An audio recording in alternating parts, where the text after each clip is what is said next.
Hey everyone, welcome to Fridays with Fenning. Now, looking back over your life, what have been some of the best decisions you've made? I mean, maybe it was taking that job opportunity, or maybe even leaving a certain company as they were making unrealistic demands on you. And you look back now and you see the wisdom in that decision. And maybe it was marrying that person and you can see how they've stood with you through thick and thin and believed in you when others didn't. Or maybe it was finishing a relationship because, well, it had gone toxic or it was leading you down a path that you didn't want to go.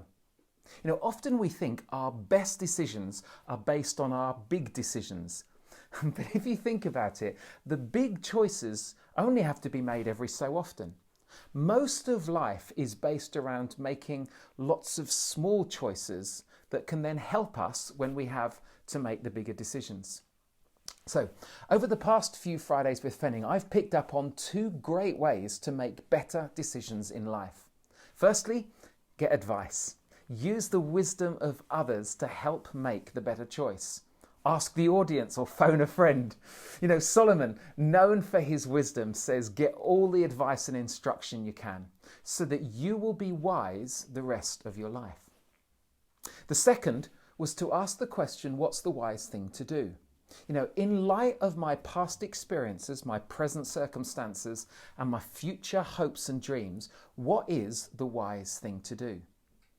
And today, I want to pick up on what I believe is the most important way to make the best decisions in life. And it's around who you're following. You know, the best decision I've made in my life has been around faith in God and my decision to follow Jesus. Honestly, it has. You see, I live with this strong conviction that he loves me and that he wants the best for me, so I trust him. And my faith has shaped decisions about how I spend my money, my attitude to money, how I've raised my kids and how I've been a husband to Sarah. It's obviously shaped my career in that I work for a church, but I hope that it's shaped my leadership, my character, and it's certainly shaped my decisions around forgiveness, generosity, faithfulness, how I talk, and where I invest my time. Now, have I got it right every time? Of course not. There are some decisions I wish I could go back on and do differently, but my faith has even helped me cope with my own shortfalls, as well as the feelings of disappointment with regards to other people. So how does it work? Well, I pray and I ask God to guide me, to help me make wise decisions. I talk to him about all kinds of things. Why? Well, because I believe these words written by a man called James, the half-brother of Jesus, who wrote, "If you need wisdom, ask our generous God and he will give it to you." But how? I mean, when I pray, I don't get a direct answer from God with this booming voice from heaven that says, "Stephen, you must marry Sarah. You must save some money for a holiday. You must lead a church." No, that's never happened, even though, to be honest, I wish at times God would do that. So, how can God help us make better decisions in life? Well, very quickly, I want to highlight 5 ways God has shaped my decisions in life, 2 of which I've kind of already covered in previous weeks. So, the first is through the Bible. I try and read a short section of the Bible every day, and the Bible gives general principles, and occasionally things stand out very clearly that relate to a situation or a decision that has to be made. So I remember in the early years of marriage with Sarah, and life was really tough. Sarah and I were really struggling, and I just didn't know what to do. And then this verse just hit me. It says this, "You husbands must love your wives with the same love Christ loved the church." And when I considered how patient, how passionately, how sacrificially Jesus loved the church, I knew I had to keep loving Sarah, showing her that I loved her, that I wouldn't leave her. And that's where I needed to put in my energy. Now, we're 19 years married and going strong, and I still go back to that verse as being so important for me, because God speaks and guides through the Bible. You know, David, the writer of many of the songs in the Bible, wrote, "Your word is a lamp to my feet and a light for my path." In other words, it shows us the way forward. The second way is through God's Spirit prompting. It's like that inner voice.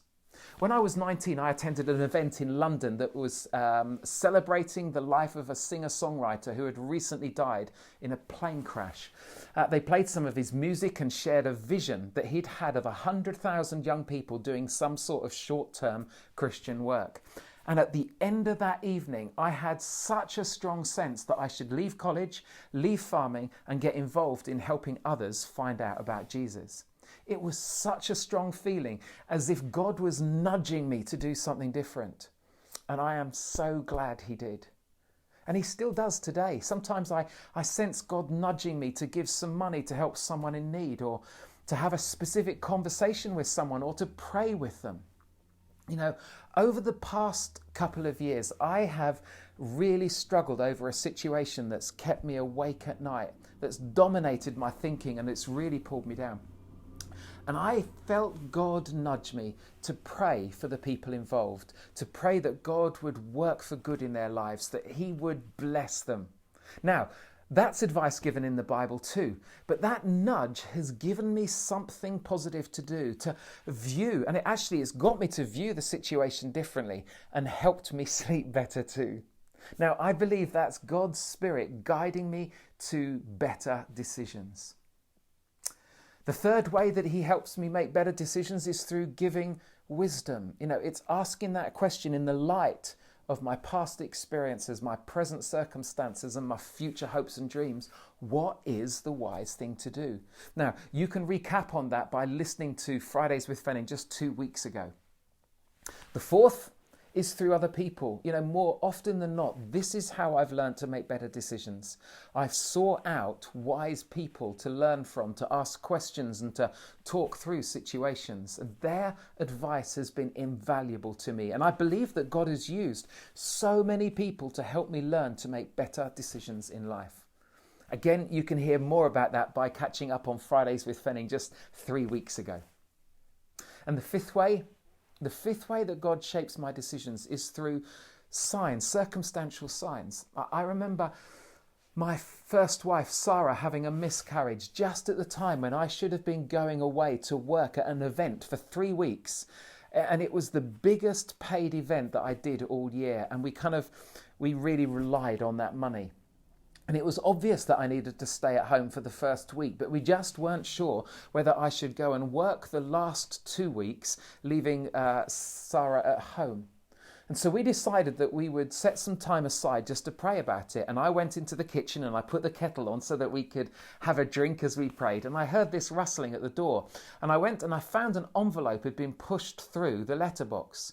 And so I opened it, and there was a cheque for the exact money that I would have earned if I'd gone to work at this event for 3 weeks.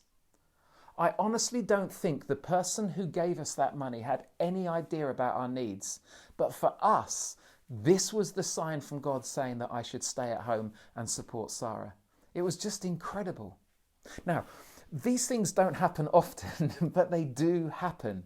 And they've helped me make some better decisions in life. Listen, faith isn't about a set of rules. It's about having a relationship with God and following Jesus, about trusting him. And when we do, he helps guide us towards making better decisions in life if we're willing to listen and act on those guiding principles. And if you haven't before, give it a go. Talk to God and look out for the ways that God uses to direct us. But in all this, one thing I've learned is that despite God helping us to make better decisions, he focuses more on who we are than what we do. In other words, it's our character that he wants to shape, because we make better decisions based on good character. And that's why he shapes us to become more loving, more patient, more gentle, faithful and wise. Now, this might raise all sorts of questions for you, so feel free to drop any questions in the chat and I will do my best to answer them, either next week or via a direct message.